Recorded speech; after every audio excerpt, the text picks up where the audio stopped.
Unë besoj që ai vendoset në skemën ose në fashën e trajnerëve italianë të cilët din të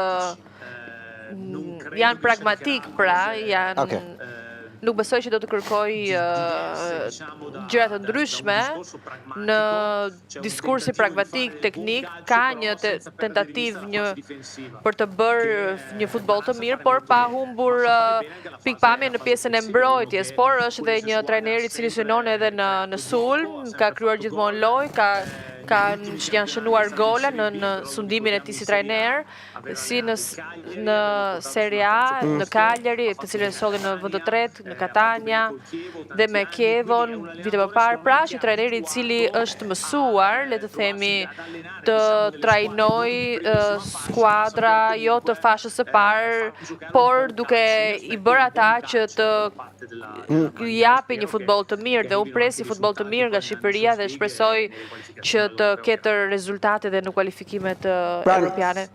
Nëse do përdor një term të Allegri, pra nuk do kemi në Shqipëri me Muzo Korto? Apo do ta kemi një?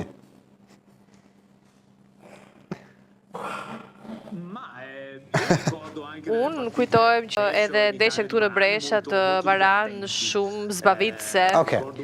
Mbaj mend një Cagliari që bëri një ndeshje të jashtëzakonshme me Juve ose me Lazio ose me Kievon. Besoj që ai do të përshtatet mirë kundërshtarit, kur Shqipëria në Nations League do të përballet me nivele të tyre. Besoj që do të kemi një Shqipëri sunduese dhe sulmuese.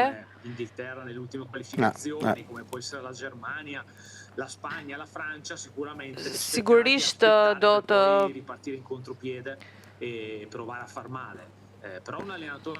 të përgatitet edhe me kundërshtarë më të fortë në kontekstin evropian të ekipeve franceze, angleze, spanjolle, por në vitet ai ka ridimensionuar, është pak natyrë hibride në punën e tij, duke e përshtatur në fazën e mbrojtjes, por edhe në sulmet, në varësi të ndeshjeve dhe kundërshtarit që qëndron përballë. Luka, sa ndihmon Maran fakti që një pjesë e madhe e lojtarëve të Shqipërisë luajnë në Serie A ose në Serie B në Itali, pra sa i njeh këta lojtarë?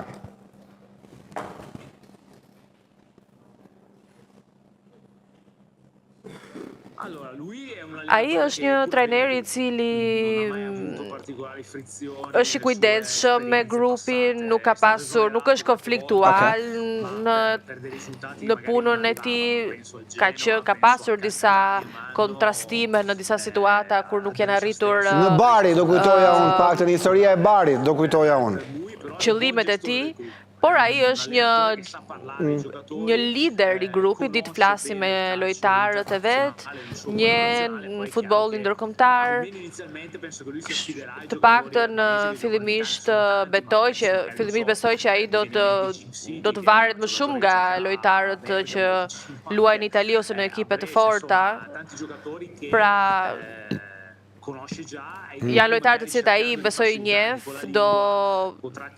edhe nga pikpamja e gjuhësore do të ketë më shumë raporte me ta, por mbi të gjitha le të themi është një trajner i cili di të mbajë marrëdhëniet me lojtarët e tij, nuk është polemik, nuk është njeri që nuk di të menaxhojë situatat edhe të ketë një lidhje të fortë me ekipin e tij. Pra ku i referohesh përplasjeve, e thash, besoj i referohesh historisë kur ka drejtuar Barin, apo jo, përplasjet hapur që pati me shoqërinë.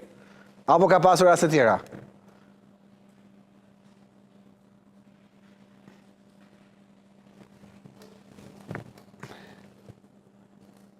Non ho capito benissimo la